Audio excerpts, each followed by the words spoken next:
Imagine living a life completely ruled by the sun, waking with its first rays and frozen in stillness when it sets. This isn't science fiction, it's the reality for 3 children from a small village in Balochistan, Pakistan, known to the world as the solar kids Shoaib, Rashid, and Elias live a life that is unlike any other child in the world. From the moment the sun sets, their bodies become completely still. They cannot move a single muscle, cannot even lift their hands or feet. It is as if an invisible force ties them to the ground, holding them in complete paralysis until the first rays of sunlight touch the village again. At exactly 4 a.m., when the sun begins to rise over the horizon, the children awaken with remarkable energy, their limbs regaining strength as if recharged by sunlight itself. This strange rhythm of movement and stillness has left their family, neighbors, and even medical experts in disbelief. According to Dr. Javed Akram, Chancellor of the Pakistan Institute of Medical Sciences, such a phenomenon has never been reported anywhere in the world. He describes it as an unexplored and challenging puzzle for medical science, noting that the children's bodies seem perfectly synchronized to the movement of the sun. Scientists and doctors are left grappling with fundamental questions about how the human nervous system, muscles, and circadian rhythms could interact to create such an unusual condition. There is no evidence of trauma, disease, or environmental toxin causing this paralysis, making the case all the more baffling. Doctors who have examined the children find no structural or neurological abnormalities. The mystery deepens because the paralysis is completely predictable, following the sun's pattern day after day, unlike any other known sleep or muscular disorder. The children's brains and muscles appear fully functional during daylight, allowing them to go about daily life normally, yet at sunset, some unseen mechanism seems to override their voluntary control. Experts speculate whether this could be linked to a rare genetic anomaly, an extreme form of circadian rhythm disorder, or a previously unknown neurological condition. The world watches in fascination as this medical enigma unfolds in the quiet village of Mayankandi. While ordinary children experience energy fluctuations throughout the day, these 3 brothers experience life in stillness dictated entirely by the sun. A cycle so precise and unique that it has left even the most seasoned doctors searching for answers. The phenomenon of the solar kids did not emerge overnight or develop due to lifestyle habits. It was present from the very first day of their lives. Hashim, their father, recounts that each of the 3 children, Shoaib, Rashid, and Elias, was born displaying an unusual dependence on sunlight.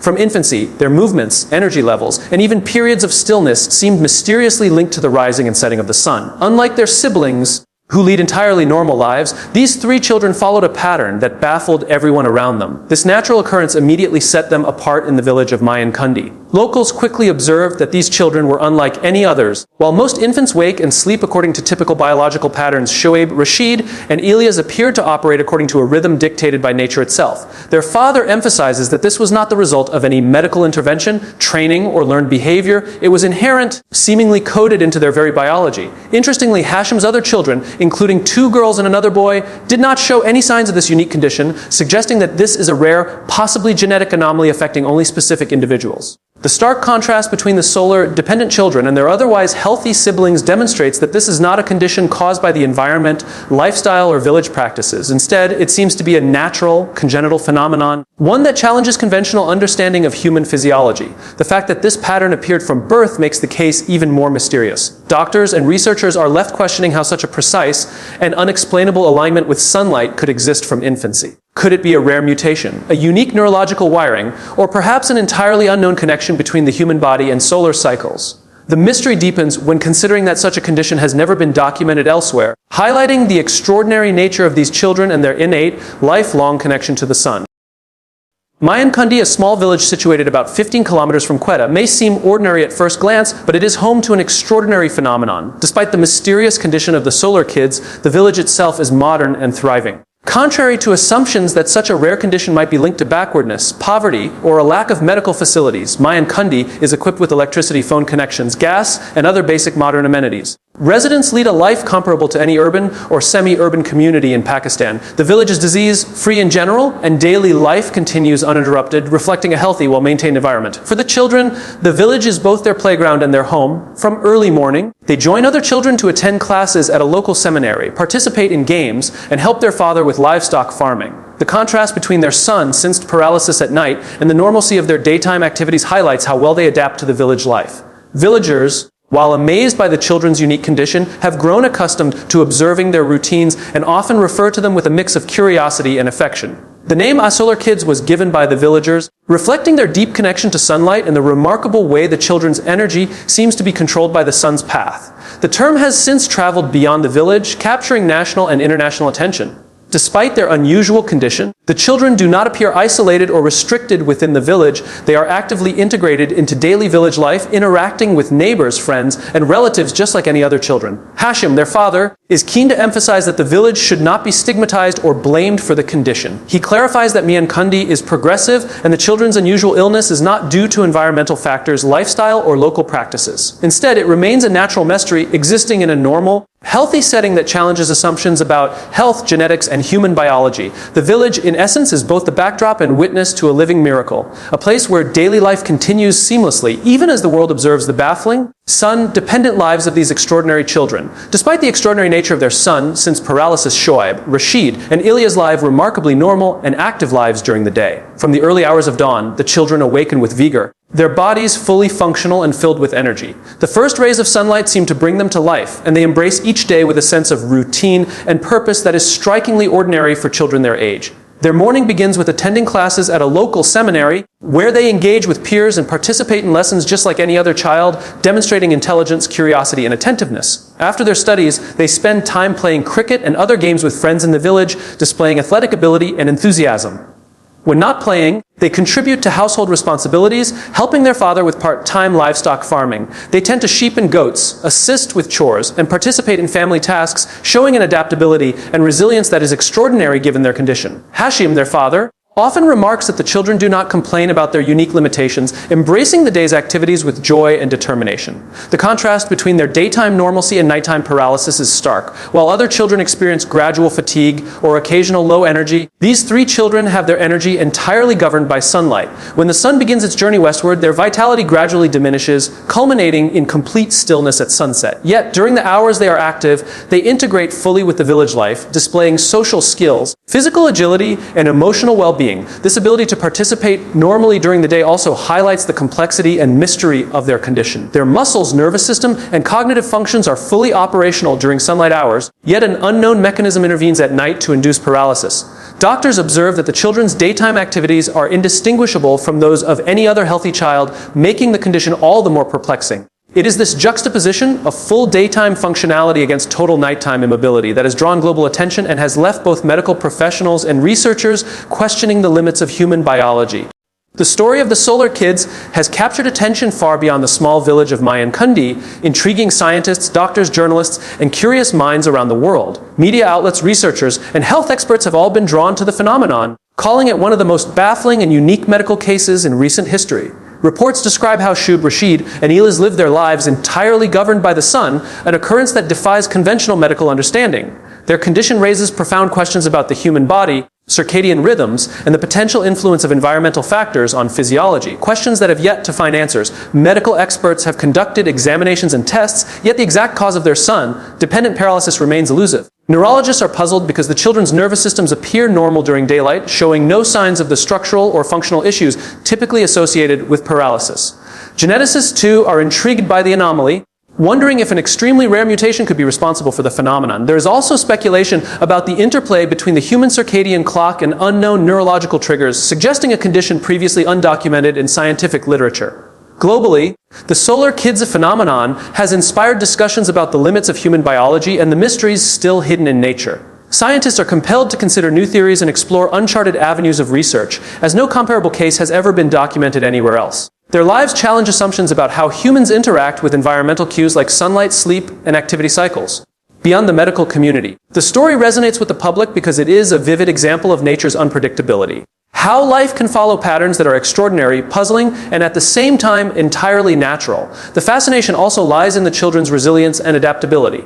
Despite living under an unusual condition that isolates them from normal mobility for half the day, they continue to live fully, learn, play, and interact with their community. The world watches not only out of scientific curiosity, but also with admiration for how life persists, adapts, and thrives even under the most extraordinary circumstances. Their story is a reminder that the human body may hold secrets yet undiscovered, and that some mysteries of life are both humbling and inspiring. awaiting further exploration by those willing to observe and understand. As the sun rises each morning, it brings life, movement, and hope to these three extraordinary children. And as it sets, it reminds us how little we still understand about the hidden marvels of the human body. The story of the Solar Kids is not just a medical mystery, it is a window into nature's deepest secrets, a reminder that even in our modern world, some answers remain beyond science, waiting to be discovered. Until that day comes, their lives continue to inspire us, teaching us resilience, patience, and the unbreakable connection between humanity and the forces of nature that guide us all.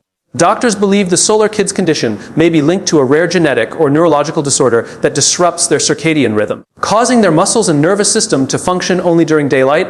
While their daytime energy appears normal, an unknown internal trigger at sunset leads to temporary paralysis. Since no similar case exists worldwide, the exact cause remains a medical mystery requiring deeper research.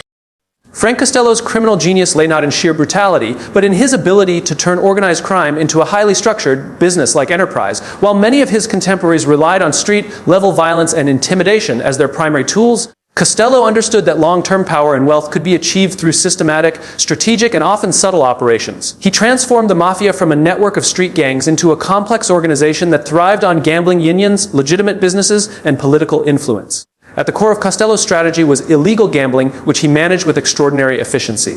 In an era before modern casinos, illegal gambling dens, lotteries, and bookmaking operations were highly lucrative but required careful oversight. Costello organized these operations in a way that minimized risk while maximizing profit. He ensured that gambling activities were discreet, well managed, and protected by both loyal enforcers and his extensive political connections. Unlike other mobsters who might rely on intimidation to control gamblers or operators, Costello emphasized financial oversight, management systems, and strategic partnerships, effectively professionalizing the illegal gambling trade. Another critical component of Costello's operations was his influence over labor unions. By gaining control of unions in industries such as construction, shipping, and the docks, he created a reliable revenue stream through extortion, kickbacks, and embezzlement. But his involvement in unions went beyond mere profit. Controlling unions allowed Costello to manipulate labor disputes, control access to critical industries, and exert indirect influence over elections and politics. This approach exemplified his understanding of how power could be leveraged across multiple domains, blending criminal activity with strategic social and political influence.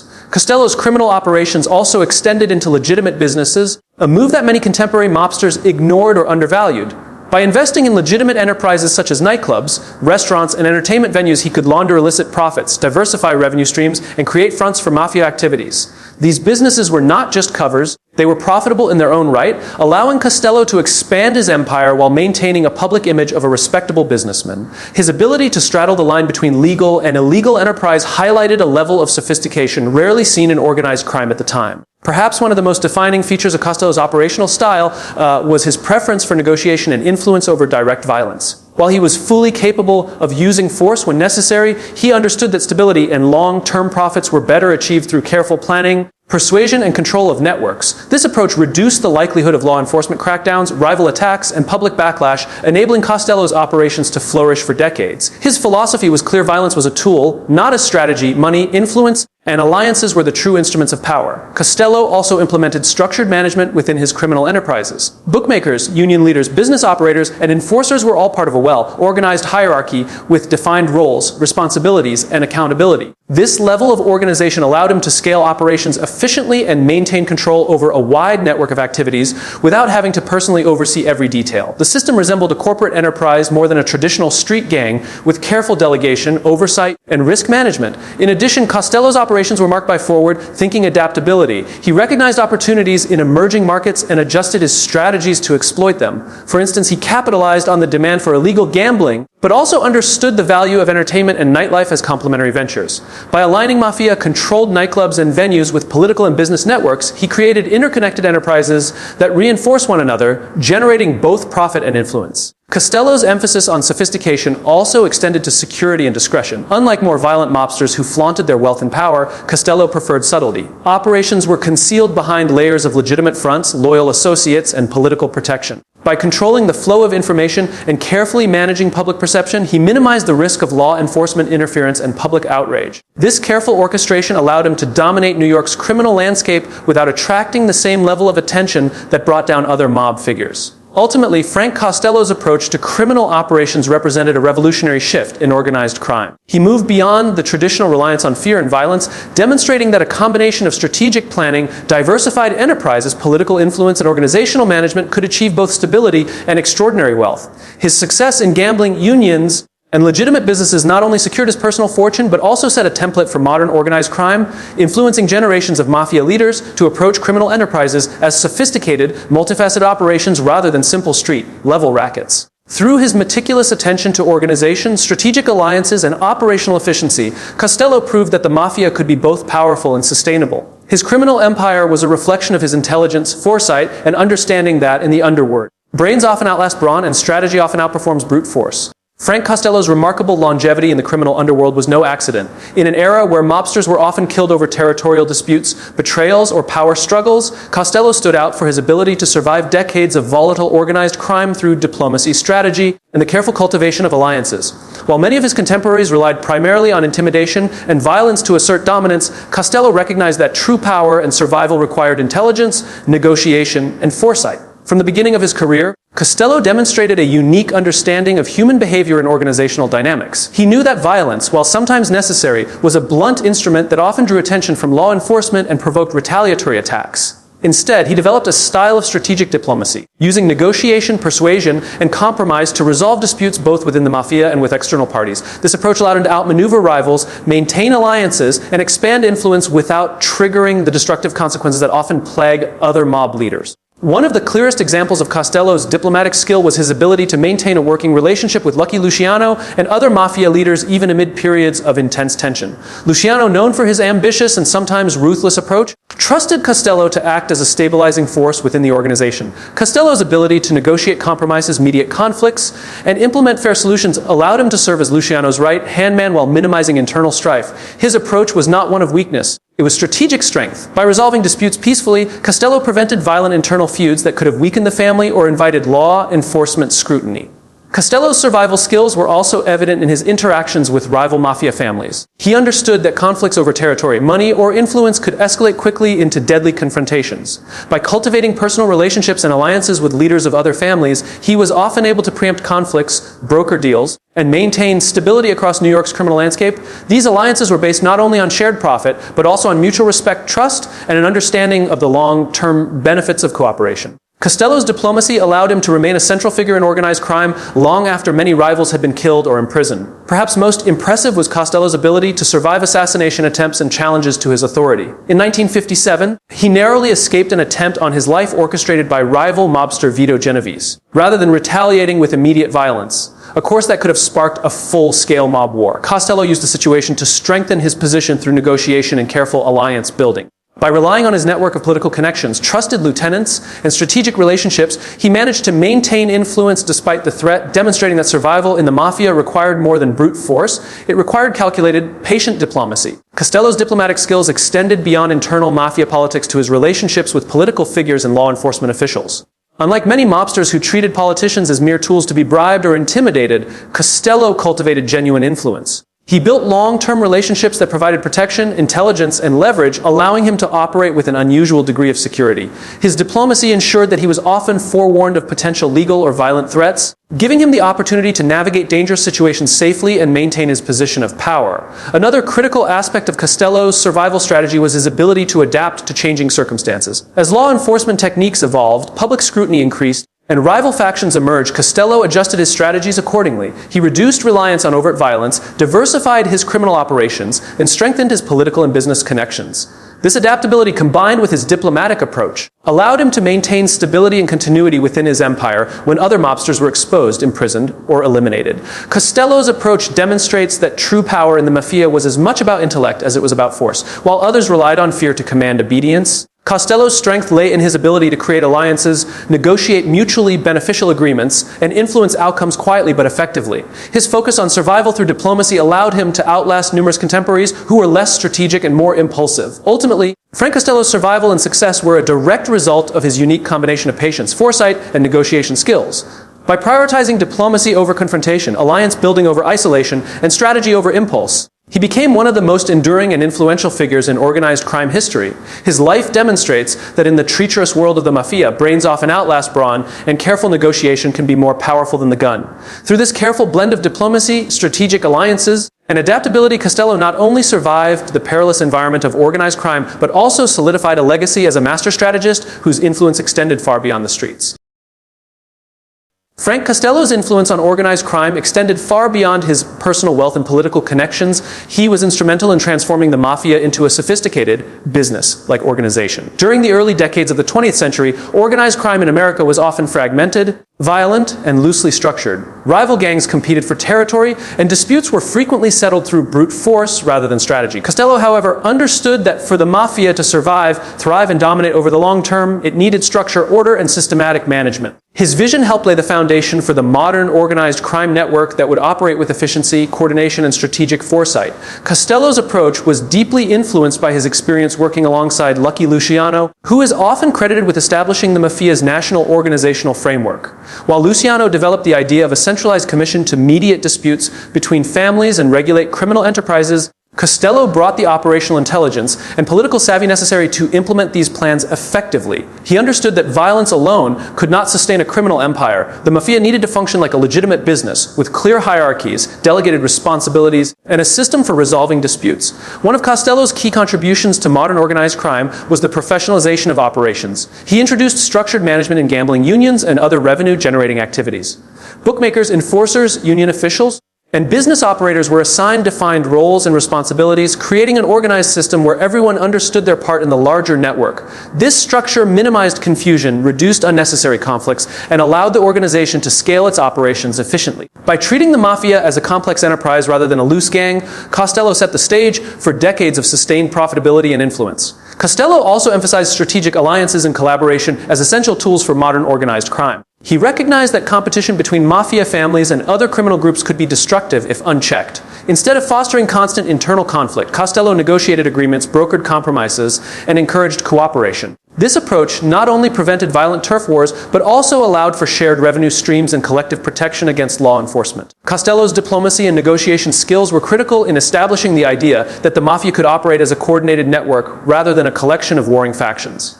Another aspect of Costello's legacy was his focus on integrating legitimate businesses into criminal enterprises. By investing in nightclubs, restaurants, entertainment venues, and other commercial ventures, he created revenue streams that were both legal and illegal. These businesses served multiple purposes. They laundered money, provided fronts for criminal activity, and offered opportunities to expand influence into legitimate society.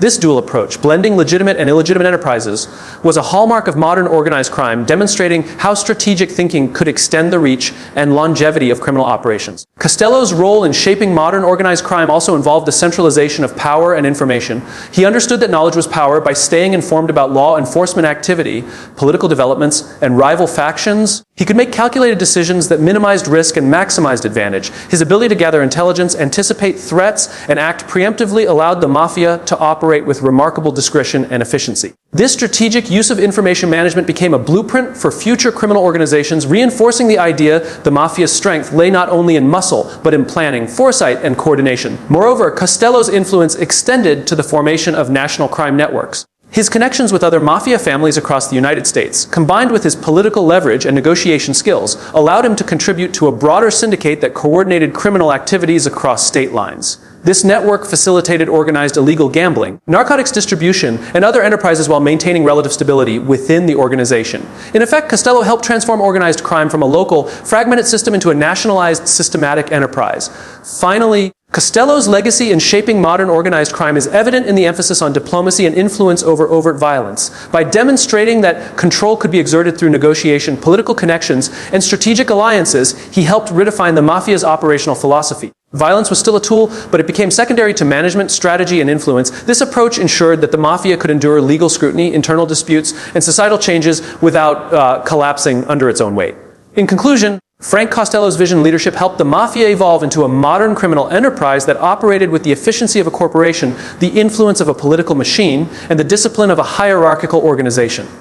By professionalizing operations, integrating legitimate businesses, coordinating alliances, and emphasizing strategy over brute force, Costello shaped the blueprint for organized crime in the 20th century. His influence can be seen in the Mafia's enduring structure, demonstrating that criminal power is most effectively wielded not just through fear, but through organization, intelligence, and foresight. Frank Costello's life and career left an indelible mark on organized crime, demonstrating that the true power of the Mafia extended far beyond street-level intimidation and violence. While many mobsters of his era relied on brute force to maintain control, Costello understood that enduring influence required strategy, subtlety, and control over society's key institutions. His legacy is not measured solely in wealth or criminal achievements, but in the innovative methods he used to intertwine organized crime with politics, business, and society at large, creating a model of power that outlasted his own tenure.